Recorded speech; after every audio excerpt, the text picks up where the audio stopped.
Menertawakan dunia persilatan. Xiao Jianghu. Audiobook, novel silat. Cerita, Jin Yong. Jilid 146. Sudah belasan tahun perempuan tua ini berpura-pura bisu dan tuli. Sudah sekian lama ia tidak pernah berbicara sehingga lidahnya terasa kaku. Kini setelah berbicara sebentar barulah ucapannya mulai lancar kembali. Yilin memang seorang gadis yang sangat baik. Tapi di dunia ini selain dia apakah semua perempuan itu busuk dan tidak tahu malu, jawab Ling Huchong. Aku rasa memang begitu. Andaikan baik juga terbatas, kata si nenek. Nah, kau mau menerima syaratku atau tidak? Lekas katakan. Ling Huchong menjawab, adik Yilin adalah teman baikku. Jika dia tahu kau memaksaku seperti ini, tentu dia akan sangat marah. Asal kau menikahinya sebagai istri, tentu dia akan gembira dan semua kemarahannya lenyap pula, kata si nenek. Dia seorang gadis yang alim. Dia sudah bersumpah tidak akan menikah seumur hidup, bantah Ling Huchong. Apabila pikirannya sampai bercabang tentu akan mendapat murka dari Sang Buddha. Bila kau menjadi biksu, maka kalian berdua akan bersama menanggung kemarahan Sang Buddha, jawab si nenek. Aku telah mencukur rambutmu. Memangnya kau kira tidak ada tujuannya? Ling Huchong bergelak tawa dan berkata, oh, ternyata kau mencukur rambutku supaya aku menjadi biksu, lalu menikahi si biksuni cilik. Suamimu dulu berbuat begitu, sehingga sekarang kau pun memintaku meniru caranya? Bukan urusanku, sahut si nenek. Tapi di dunia ini sangat banyak manusia berkepala gundul. Memiliki kepala botak licin tidak berarti biksu, bukan, lanjut Ling Huchong sambil terus tertawa. Ini bukan masalah sulit, jawab si nenek. Akan kusulut kepalamu dengan api dupa sehingga tercipta 9 titik hangus. Memiliki kepala gundul memang tidak selalu seorang biksu. Tapi kepala gundul ditambah dengan bekas sulutan api dupa adalah tanda pengenal kaum biksu, bukan? Usai berkata demikian si nenek mempersiapkan diri untuk mulai bertindak. Hei, nanti dulu, sebentar lagi, lekas-lekas Ling Huchong mencegah. Menjadi biksu harus dilakukan dengan sukarela, bukan dengan cara paksaan seperti ini. Hanya ada dua pilihan, jawab si nenek. Menjadi biksu atau menjadi kasim. Ling Huchong sangat khawatir. Ia merenung, perempuan tua ini benar-benar gila. Ia suka memaksakan apa yang menjadi keinginannya. Aku harus mencari akal untuk mengulur waktu. Usai berpikir demikian ia pun menjawab, kalau aku menjadi kasim, jangan-jangan pada suatu saat pikiranku tiba-tiba berubah dan ingin menikahi adik Yilin, lantas bagaimana? Bukankah urusan ini menjadi runyam? Bukankah kau malah merugikan kami berdua? Kaum persilatan seperti kita harus berpikiran terbuka, bicara tegas, dan cepat memutuskan, sahut si nenek. Sekali kau mengambil keputusan, mana boleh untuk selanjutnya berubah pikiran seperti itu? Mau jadi biksu ya jadilah biksu, mau jadi kasim ya jadilah kasim. Bagaimana bisa seorang laki-laki sejati bersikap menjijikan macam demikian? Kalau aku menjadi kasim, tentunya sudah tidak dapat disebut laki-laki sejati lagi, ujar Ling Huchong sambil tertawa. Persetan, bentak si nenek.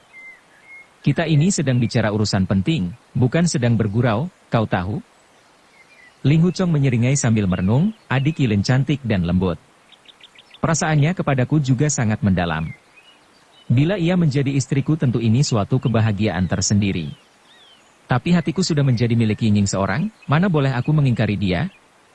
Nenek gila ini memaksaku secara kasar.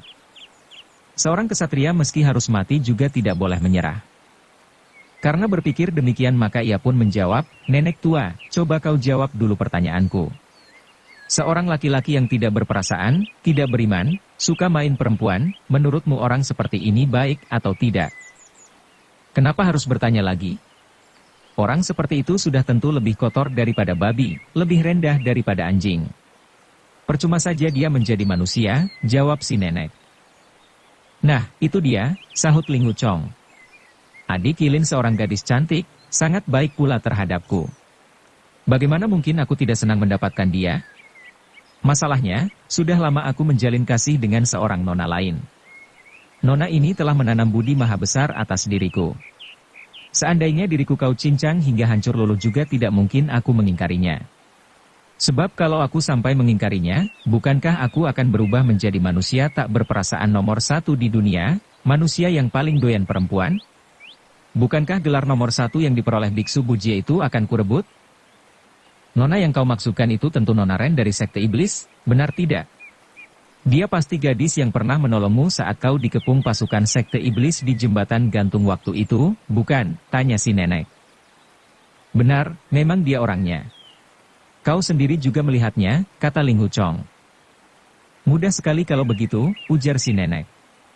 Akan kusuruh Nona Ren itu mencampakkan dirimu. Anggap saja dia yang mengingkarimu dan bukan kau yang mengingkari dia. Dia takkan mungkin mengingkari diriku. Dia sudi menyelamatkan aku tanpa menghiraukan keselamatan dirinya sendiri. Sudah tentu aku pun rela berkorban untuknya. Aku takkan pernah mengingkari dia dan dia pun sudah pasti takkan mengkhianati aku, kata Ling Huchong. Kalau urusan sudah mendesak, kurasa ia pun takkan bisa berbuat apa-apa, ujar si nenek. Di lembah Tongyuan sana banyak terdapat laki-laki busuk. Dia bisa mencari salah seorang untuk menjadi suaminya. Enak saja, damprat Ling Huchong gusar. Apa kau kira aku tidak bisa melakukan hal ini? Tanya si nenek. Perempuan tua itu lantas melangkah keluar. Terdengar pintu kamar sebelah terbuka, lalu ia kembali dengan membawa seorang perempuan muda dengan kaki dan tangan terikat ke belakang. Gadis yang dibawanya itu tidak lain adalah Ren Yingying.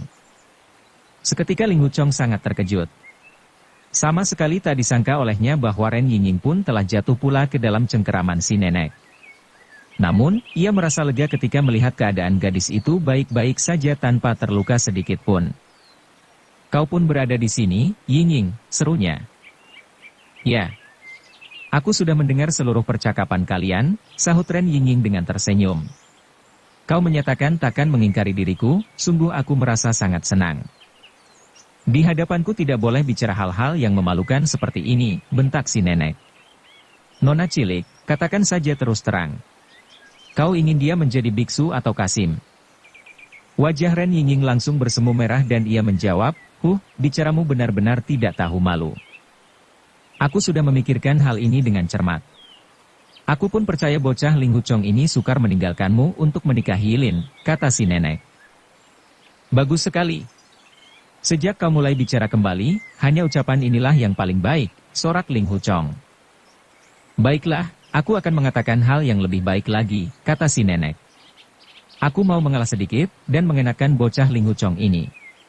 Biarlah dia menikahi kalian berdua sekaligus. Dia bisa menjadi biksu dan memiliki 2 istri. Kalau dia menjadi kasim jelas tidak mungkin menikahi siapa-siapa. Hanya saja, sesudah kalian menikah, kau tidak boleh menyakiti anak perempuanku. Kalian sama-sama sederajat. Tidak ada yang namanya istri tua atau istri muda. Namun, karena usiamu lebih tua, maka Yilin boleh memanggil kakak kepadamu. Tapi aku, baru saja Ling Huchong hendak bicara, tahu-tahu si nenek sudah menotok titik bisunya. Menyusul kemudian si nenek lantas menotok pula titik bisu Ren Yingying, lalu berkata, sekali aku sudah mengambil keputusan, maka kalian tidak punya hak bicara lagi. Apa kau tidak senang, dalam sekaligus mendapatkan 2 istri yang cantik jelita? Si bangsat gundul Bujie itu sungguh tidak becus. Anak perempuannya sakit rindu, tapi dia cuma gelisah dan kelabakan tanpa daya. Sebaliknya, aku hanya turun tangan sedikit saja segala urusan langsung beres. Usai berkata demikian perempuan tua itu lalu melangkah pergi. Ling Huchong dan Ren Yingying hanya saling pandang sambil menyeringai. Untuk bicara mereka tidak dapat, untuk memberi isyarat juga tidak bisa bergerak. Sementara itu matahari baru saja terbit di ufuk timur. Sinarnya yang hangat memancar masuk melalui jendela. Ling Huchong menatap wajah Ren Yingying yang cantik memesona. Dilihatnya sinar mata si nona sedang menatap pisau cukur yang terlempar di lantai serta botol obat dan kain pembalut yang terletak di atas bangku. Raut mukanya berseri-seri, jelas ia sedang menertawai Ling Huchong yang nyaris dikebiri. Namun sorot mata gadis itu segera beralih dan kepalanya menunduk dengan wajah bersemu merah. Sepertinya ia merasa malu karena urusan demikian tidak pantas untuk diucapkan, bahkan untuk dipikirkan. Melihat wajah si nona yang rikuh dan malu itu, tanpa terasa jantung Ling Huchong berdebar kencang. Terpikir olehnya, andai saja saat ini tubuhku dapat bergerak bebas, sungguh aku ingin memeluk dan menciumnya. Sekalipun dia merasa malu juga tetap tidak bisa mengelak. Dilihatnya sinar mata Ren Yingning perlahan menggeser ke arahnya. Ketika sinar mata keduanya bertemu, lekas-lekas Ren Yingning berpaling. Warna merah di pipinya tadi sebenarnya sudah memudar tapi kini mendadak timbul kembali. Dalam benak Ling Huchong terlintas pikiran, cintaku terhadap Yingning suci dan teguh. Selamanya takkan pernah berubah. Tapi kalau nenek gila itu memaksaku menikahi adik Yilin, maka aku harus pura-pura menurutinya. Apabila totokanku sudah terbuka dan aku sudah memegang senjata, maka aku takkan gentar lagi padanya. Bagaimanapun hebatnya nenek jahat ini kalau dibandingkan Zhuo Lengchan atau ketua Ren jelas masih kalah jauh. Apalagi dalam ilmu pedang sudah tentu dia bukan tandinganku. Kehebatannya hanya terletak dalam hal kegesitan dan menyergap secara tiba-tiba. Kalau ia benar-benar bertarung secara terang-terangan, aku yakin Yingning dapat mengalahkannya. Dalam hal kekuatan tenaga juga masih kalah melawan Biksu Bujie. Usai berpikir demikian, sekilas dilihatnya Ren Yingning sedang memandangnya lagi. Hanya saja saat ini si Nona tidak lagi malu-malu. Sepertinya ia sudah tidak memikirkan soal Kasim segala. Sorot mata gadis itu beralih ke atas dengan bibir tersenyum simpul. Rupanya ia sedang menertawai kepala Ling Huchong yang gundul licin. Ling Huchong sendiri ingin tertawa, namun mulutnya entah mengapa tidak dapat mengeluarkan suara. Dilihatnya Ren Yingning bertambah geli. Tiba-tiba bola mata gadis itu tampak mengerling aneh, seolah memperlihatkan raut muka yang nakal. Ia menampilkan wajah mengejek lalu mengedipkan mata kirinya sekali, kemudian sekali lagi. Ling Huchong tidak paham apa maksud gadis itu. Dilihatnya si Nona kembali berkedip 2 kali. Akhirnya, Ling Huchong pun berpikir, dia berkedip 2 kali, apa maksudnya? Ah, aku tahu. Tentu dia sedang mengejek aku yang dipaksa menikahi 2 istri. Segera ia pun membalas main mata dengan mengedipkan mata kiri 1 kali sambil memperlihatkan sikap yang tegas, seolah hendak mengatakan, aku hanya menikah denganmu seorang saja. Aku tidak akan pernah mengambil istri kedua. Namun, Ren Yingning tampak menggeleng perlahan sambil mata kiri mengedip 1 kali. Ling Huchong balas menggeleng. Ia bermaksud menggelengkan kepala lebih keras untuk menunjukkan tekadnya yang kuat, namun sekujur tubuhnya tertotok terlalu banyak, sukar mengeluarkan tenaga. Terpaksa ia hanya memperlihatkan sikap dan raut muka sungguh-sungguh dan setulus hati. Ren Yingning terlihat mengangguk perlahan. Sorot matanya kini beralih ke tempat pisau cukur yang tergeletak di lantai. Perlahan ia menggeleng kembali, seolah hendak mengatakan, aku tahu tekadmu. Tapi tolong diingat, jangan-jangan kau akan dikebiri oleh pisau cukur itu. Ling Huchong tidak menanggapi. Ia hanya menatap tajam kepada si Nona. Sinar mata Ren Yingning kemudian juga bergeser dan keduanya saling pandang kembali. Jarak kedua muda-mudi itu sekitar 2-3 meter. Namun dengan saling pandang entah bagaimana dua pasang mata mereka dapat saling berbicara. Keduanya bagaikan satu hati dan saling memahami perasaan masing-masing. Tidak ada lagi rasa bimbang dalam hati mereka. Menikah Yilin atau tidak, bukan lagi masalah penting. Menjadi biksu atau kasim bukan lagi masalah penting. Bahkan, hidup atau mati juga bukan lagi masalah penting. Bagi mereka asalkan kedua hati telah bersatu, masing-masing sudah merasa puas. Sekalipun hari itu langit runtuh dan bumi hancur juga takkan merusak perasaan bahagia mereka. Kedua muda-mudi itu saling pandang dengan mesra. Entah sudah berapa lama waktu berlalu tiba-tiba terdengar suara tangga loteng berbunyi. Begitu mendengar ada orang yang datang seketika suasana mesra di antara kedua orang itu mulai buyar dan mereka pun terbangun dari alam bahagia yang tak bertepi itu. Terdengar suara seorang perempuan muda berkata, "Nenek bisu, untuk apa kau bawa aku kemari?" Suara ini jelas suara Yilin. Ling Huchong dan Ren Yingning lantas mendengar dua orang memasuki ruang sebelah dan duduk di sana. Terdengar suara si nenek berkata perlahan, "Jangan lagi kau memanggil aku nenek bisu. Aku sama sekali tidak bisu." "Hah, jadi, kau tidak bisu? Apa kau sudah sembuh?" seru Yilin dengan perasaan sangat terkejut. "Selamanya aku bukan seorang bisu," sahut si nenek. "Jika begitu kau pun tidak tuli. Jadi kau dapat mendengar semua ceritaku," sahut Yilin menegas. Nada suaranya memperlihatkan rasa kaget dan heran tak terhingga. "Kenapa kau takut, nak?" kata si nenek. "Jika aku dapat mendengar ucapanmu bukankah itu lebih baik?" Untuk pertama kalinya Ling Huchong mendengar nada ucapan perempuan tua itu sangat lembut, penuh dengan kasih sayang. Ini menunjukkan hatinya tidak sekeras batu. Di depan putri kandung sendiri akhirnya mengalir juga perasaan hangat seorang ibu. Namun Yilin masih sangat terperanjat. Dengan suara gemetar ia menjawab, tidak, aku pergi saja. Nanti dulu, duduklah sebentar saja, kata si nenek mencegah.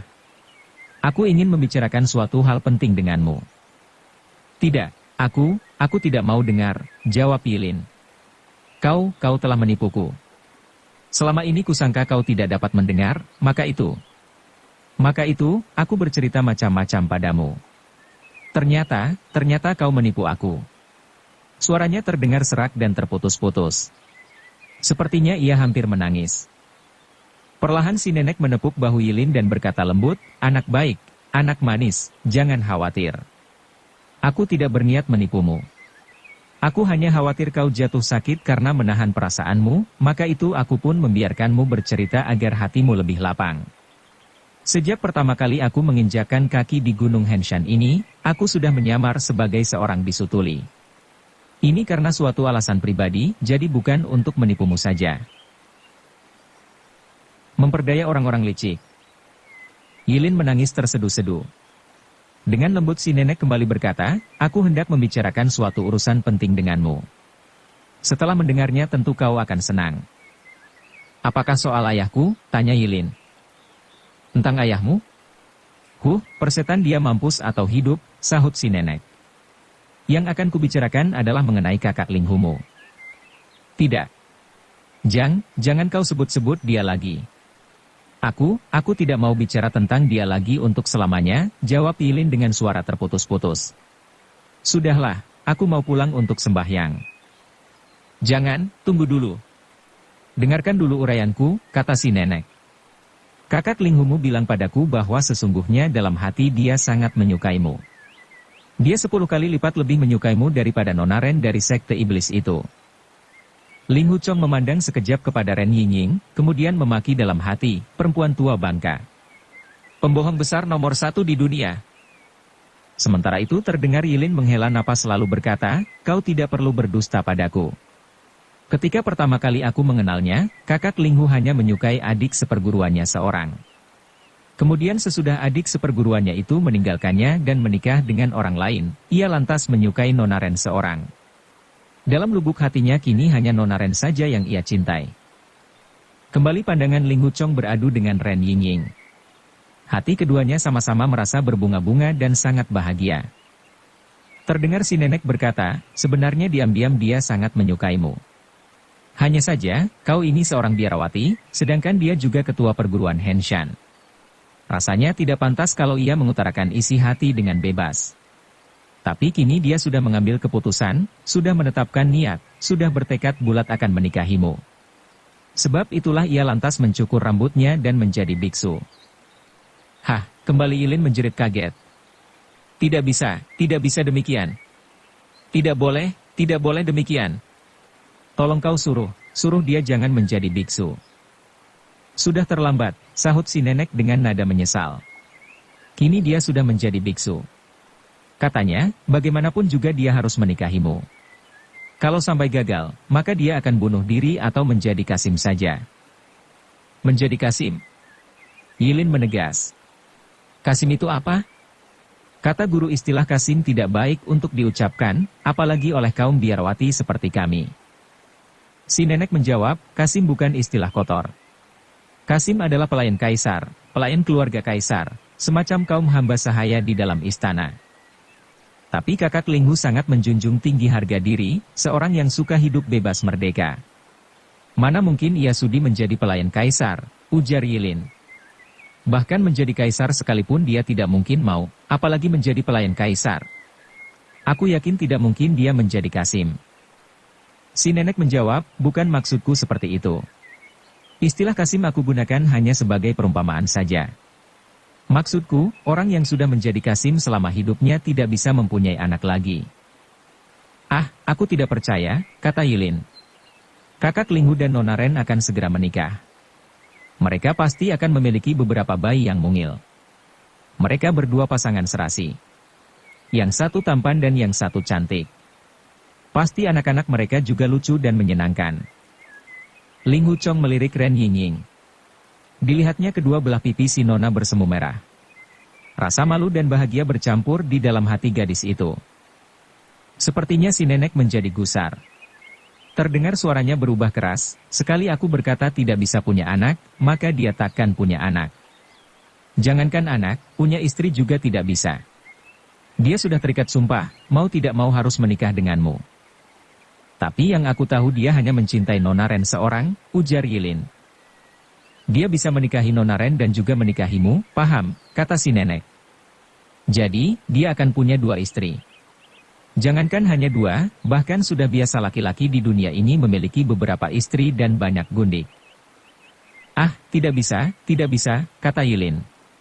Dalam hati seseorang kalau sudah mencintai siapa, maka yang dia pikirkan hanyalah orang itu saja. Siang terpikir malam terkenang. Saat makan ia teringat, kala tidur juga terbawa mimpi. Mana mungkin ada tempat di hatinya untuk orang lain? Sama seperti ayah. Sejak ibu meninggalkannya, maka ia pun berkelana menjelajahi segenap pelosok dunia untuk mencari. Di dunia ini masih banyak wanita lain.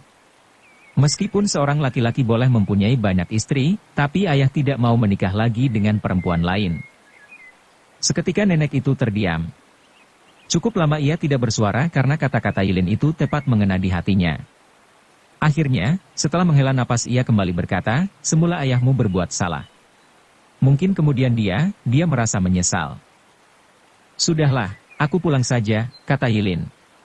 Nenek, bila kau bicara pada orang lain bahwa kakak Linghu ingin menikahiku, maka aku tidak mau hidup lagi. Kenapa? Dia memang ingin menikahimu, apakah kau tidak senang? Tanya si nenek. Tidak, jawab Yilin. Hatiku memang senantiasa memikirkannya. Aku selalu berdoa agar ia diberkati hidup bahagia dan sehat selalu.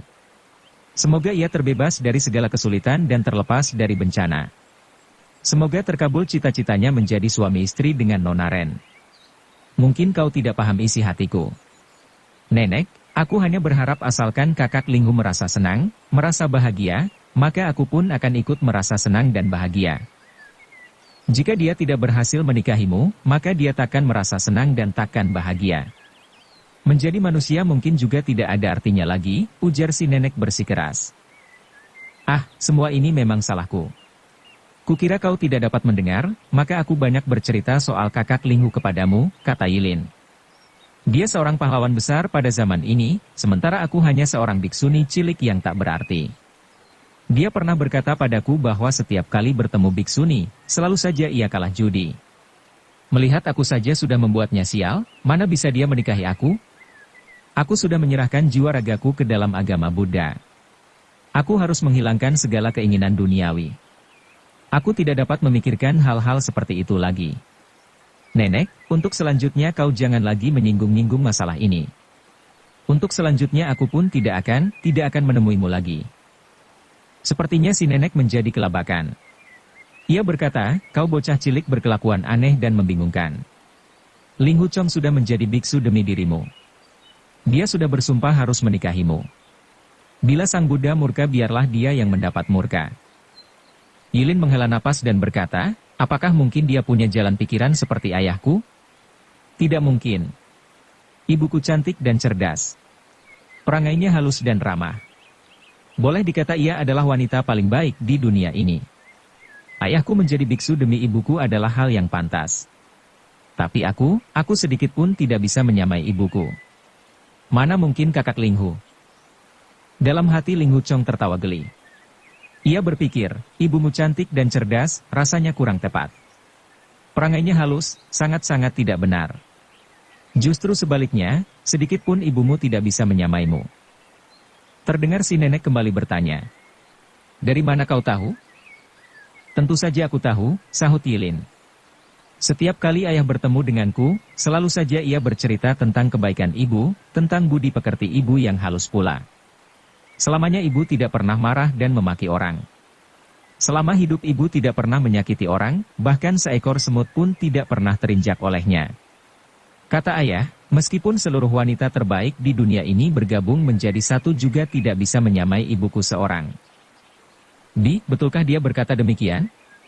Ah, mungkin dia hanya berpura-pura, kata si nenek dengan suara gemetar, jelas perasaannya agak terguncang. Sudah tentu benar, sahut Yilin. Aku adalah anak perempuannya, mana mungkin ayah berdusta padaku? Seketika suasana di loteng kura-kura dewa itu menjadi sunyi senyap. Rupanya si nenek tenggelam dalam perasaannya. Nenek, aku mau pulang, kata Yilin kemudian. Selanjutnya aku takkan menemui kakak Linghu lagi. Aku hanya berdoa setiap hari semoga Dewi Guanyin selalu melimpahkan berkah kepadanya. Kemudian terdengar suara langkah kakinya perlahan turun ke bawah. Selang agak lama barulah si nenek seperti tersadar dari lamunan. Terdengar ia bergumam perlahan, apa benar dia mengatakan bahwa aku adalah wanita paling baik di dunia? Dia telah menjelajahi segenap penjuru dunia demi untuk mencariku? Jika begitu, dia bukan lagi manusia yang tak berperasaan, bukan manusia yang paling doyan perempuan. Tiba-tiba perempuan tua itu berseru keras, Yilin! Yilin! Di mana kau? Namun, Yilin sudah pergi jauh. Nenek itu berteriak lagi beberapa kali dan tidak juga mendapat suatu jawaban. Segera ia pun berlari-lari ke bawah loteng. Ia berlari dengan tergesa-gesa dan cepat, tapi suara langkahnya tetap terdengar sangat lirih, bahkan nyaris tak terdengar. Ini pertanda ilmu meringankan tubuhnya memang sangat luar biasa. Linghu Chong saling pandang dengan Ren Yingying. Seketika bermacam-macam pikiran berkecamuk dalam benak mereka. Sinar mentari yang memancar masuk melalui jendela membuat pisau cukur yang sangat tajam itu tampak berkilauan. Diam-diam Linghu Chong merasa bersyukur, tak pernah kusangka bencana yang hampir saja mengancam keselamatanku ini ternyata berakhir begitu saja.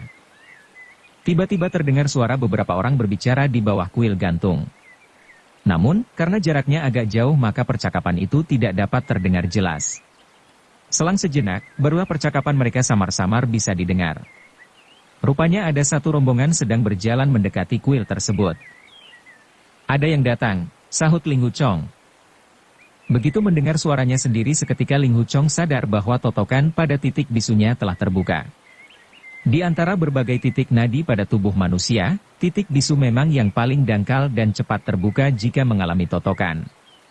Apalagi tenaga dalam Linghu Chong jauh lebih kuat daripada Ren Yingying, sehingga dapat melepaskan diri lebih dulu dari totokan tersebut. Ren Yingying mengangguk perlahan. Segera Linghu Chong bermaksud menggerakkan tangan dan kaki, namun ternyata masih belum terbebas. Terpaksa ia berkata dengan suara tertahan, mungkin mereka musuh. Kita harus segera melepaskan semua totokan pada tubuh kita. Kembali Ren Yingying mengangguk sambil memasang telinga untuk mendengarkan. Dari suara di bawah itu sepertinya ada 7 atau 8 orang yang sedang menuju kuil gantung. Linghu Chong berpikir, semoga mereka naik ke loteng ular sakti di sebelah sana. Akan tetapi, harapan ternyata tidak sesuai dengan kenyataan. Beberapa orang itu justru menaiki tangga yang menuju ke atas loteng kura-kura dewa. Terdengar seseorang di antara mereka berkata dengan suara kasar, bahkan hantu pun tidak ada di kuil gantung ini. Lantas, apa pula yang hendak kita cari di sini? Linghu Chong mengenali suara tersebut adalah suara Qiu Song Nian. Jelas yang datang ke tempat itu adalah kelompok Nyonya Zhang bertujuh. Menyusul Biksu Sibao berkata, kita mendapat perintah seperti ini, lebih baik dijalani saja. Linghu Chong mengerahkan tenaga dalam sebanyak-banyaknya untuk menerjang totokan pada tubuhnya yang belum terbuka. Akan tetapi, tenaga dalamnya itu diperoleh dari menghisap orang lain, sehingga meskipun sangat kuat, namun tidak dapat digunakan secara leluasa. Semakin terburu-buru ternyata semakin macet pula. Sementara itu, terdengar Yan Sansing berkata, Tuan Yu berkata bahwa, jika kita berhasil melaksanakan tugas ini, maka beliau akan mengajarkan jurus pedang penakluk iblis kepada kita. Ucapannya ini memang sukar dipercaya. Coba kalian pikir, orang yang berjuang ke Gunung Henshan ini tidak terhitung banyaknya. Kita belum berjasa apa-apa, tapi mengapa Tuan Yu berjanji akan menurunkan jurus pedang itu kepada kita? Suara percakapan mereka terdengar semakin jelas. Rupanya mereka telah melalui anak tangga yang menuju loteng kura-kura dewa. Maka, begitu membuka pintu seketika mereka pun melihat Linghu Chong dan Ren Yingying dalam keadaan kaki dan tangan terikat kencang. Yang satu di atas meja, yang satu duduk di lantai.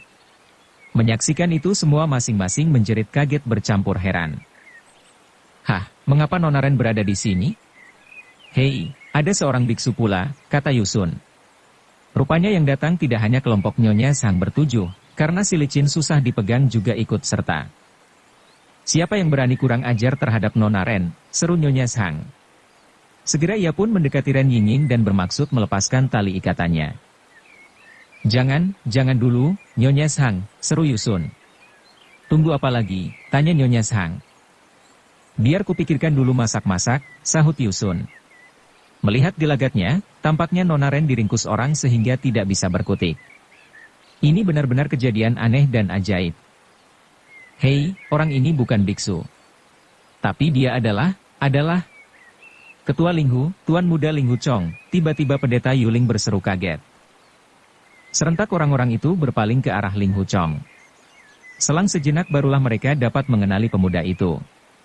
Kedelapan orang ini biasanya sangat hormat kepada Ren Yingying, juga sangat takut kepada Linghu Chong. Maka, untuk sekian lamanya mereka hanya saling pandang saja. Tidak seorang pun yang berani mengutarakan pendapat. Tiba-tiba Yan Sansing dan Qiu Songyan serentak berkata, bagus sekali. Kita benar-benar berjasa besar. Benar, sahut Pendeta Yuling. Mereka hanya dapat menangkap beberapa orang biksuni cilik. Apa hebatnya? Sementara kita berhasil membekuk ketua perguruan Henshan. Ini baru yang namanya jasa besar. Tuan Yu pasti akan mengajarkan jurus pedang penakluk iblis kepada kita. Jadi, kita harus bagaimana? Sahut Nyonya Sang sambil menarik kembali tangannya yang hampir saja membuka ikatan pada tubuh Ren Yingying. Kedelapan orang itu sama-sama berpikir, jika Nona Ren dibebaskan, mana mungkin kita bisa menangkap Linghu Chong? Bisa-bisa kita semua akan kehilangan nyawa di sini. Rupanya masing-masing merasa sangat segan terhadap kedudukan dan kekuasaan Ren Yingying dalam sekte matahari dan bulan. Yusun tertawa kecil dan berkata, pepatah mengatakan, bernyali kecil bukan kesatria, tidak kejam bukan laki-laki. Disebut tidak kesatria bukan masalah. Tapi kalau tidak menjadi laki-laki rasanya sungguh sayang, sungguh sayang. Jadi menurutmu, kita harus membunuh Nona Ren untuk menghilangkan saksi? Tanya Pendeta Yuling. Bukan aku yang mengatakan, tapi kau sendiri yang menyimpulkan demikian, jawab Yusun. Linghu, Tuan Muda Linghu Chong, tiba-tiba Pendeta Yuling berseru kaget. Nyonya Sang langsung saja membentak, gadis suci berjasa besar kepada kita. Kita semua berhutang budi kepada beliau. Siapa yang berani kurang ajar terhadap beliau, maka akulah orang pertama yang akan menghalangi. Sampai sekarang kita belum juga melepaskan dia, apakah kau pikir dia akan bermurah hati mengampuni kita, kata Qiu Songyan. Lagi pula, mana mungkin dia membiarkan kita menangkap Linghu Chong? Nyonya Sang menyahut, bagaimanapun juga kita pernah bergabung ke dalam perguruan Henshan. Kalau sekarang kita harus memberontak terhadap ketua sendiri, ini namanya pengkhianatan. Usai berkata demikian tangannya kembali menjulur hendak membuka ikatan Ren Yingying. Tunggu dulu, bentak Qiu Songyan dengan suara bengis. Kau berani membentak, memangnya aku takut padamu, jawab Nyonya Sang gusar. Tanpa banyak bicara Qiu Songyan mengeluarkan goloknya. Namun, gerakan Nyonya Sang sendiri sangat cepat. Tahu-tahu tangannya sudah melolos keluar sebilah belati dari balik bajunya dan dengan 2 kali gerakan ia sudah memutuskan tali yang mengikat kaki dan tangan Ren Yingying. Ia sadar ilmu silat Ren Yingying sangat tinggi. Dengan membebaskan gadis itu, maka ketujuh orang lainnya tidak perlu ditakuti lagi. Qiu Songyan tidak tinggal diam. Segera ia mengayunkan goloknya ke arah Nyonya Sang. Namun, Nyonya Sang juga tidak kalah cepatnya. Dengan 3 kali tusukan ia dapat mendesak biksu berambut itu mundur. Sementara itu Yusun dan yang lain merasa gentar melihat Ren Yingying sudah terbebas dari ikatan. Masing-masing melangkah mundur ke tepi ruangan untuk berjaga-jaga. Bahkan, mereka bermaksud melarikan diri pula. Namun, begitu melihat Ren Yingying tetap tergeletak di lantai tanpa bergerak, barulah mereka sadar bahwa titik nadi sang gadis suci telah tertotok. Serentak mereka pun melangkah maju kembali. Hehe, sebenarnya kita semua adalah sahabat baik, kata Yusun dengan cengar-cengir. Untuk apa harus main senjata segala? Bukankah ini berbahaya? Qiu Songyan menjawab, kalau totokan Nona Ren sudah terbuka, apakah jiwa kita masih bisa dipertahankan? Usai berkata ia kembali menerjang Nyonya Sang. Meskipun tubuh Qiu Songnian tinggi besar, ditambah senjatanya juga berat, tapi menghadapi seorang perempuan tua bersenjata belati macam Nyonya Zhang sedikit pun ia tidak bisa unggul. Bahkan biksu berambut ini berkali-kali terdesak mundur. Hei, jangan berkelahi lagi, jangan berkelahi lagi. Apapun masalahnya, mari kita bicarakan baik-baik, kata Yusun sambil tertawa kecil. Laki-laki yang berdandan mirip saudagar itu melangkah mendekati keduanya sambil berkipas-kipas. Minggir sana. Jangan mengganggu, bentak Qiu Songnian. Baik, sahut Yusun dengan tetap tertawa.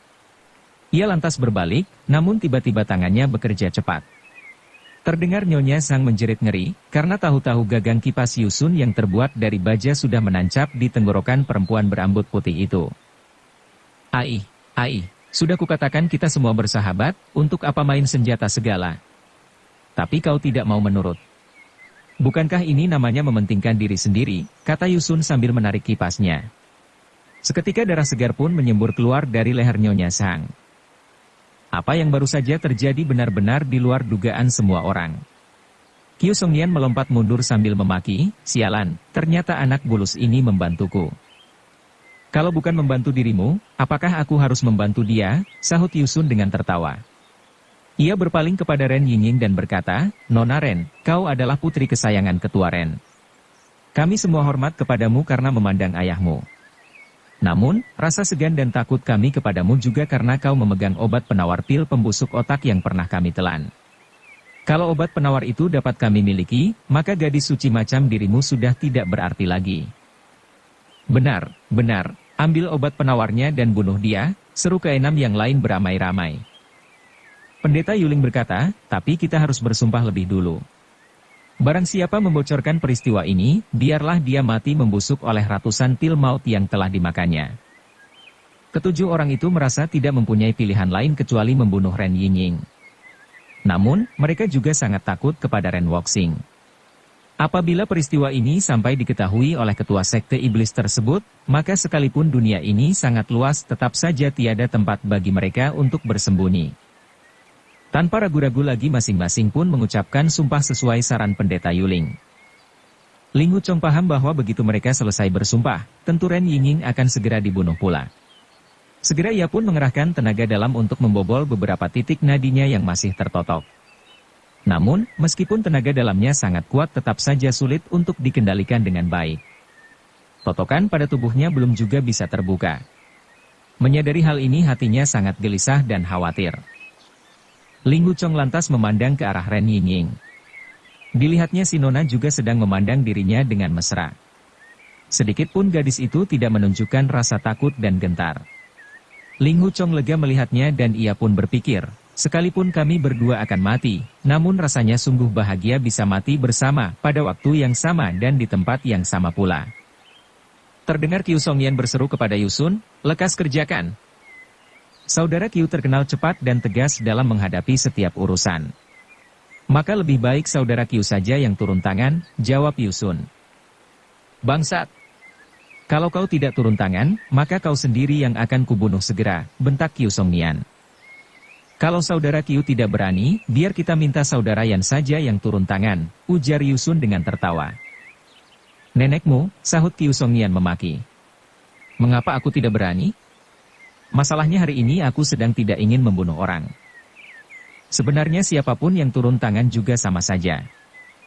Bukankah kita sudah bersumpah tidak akan membocorkan peristiwa ini, kata pendeta Yuling.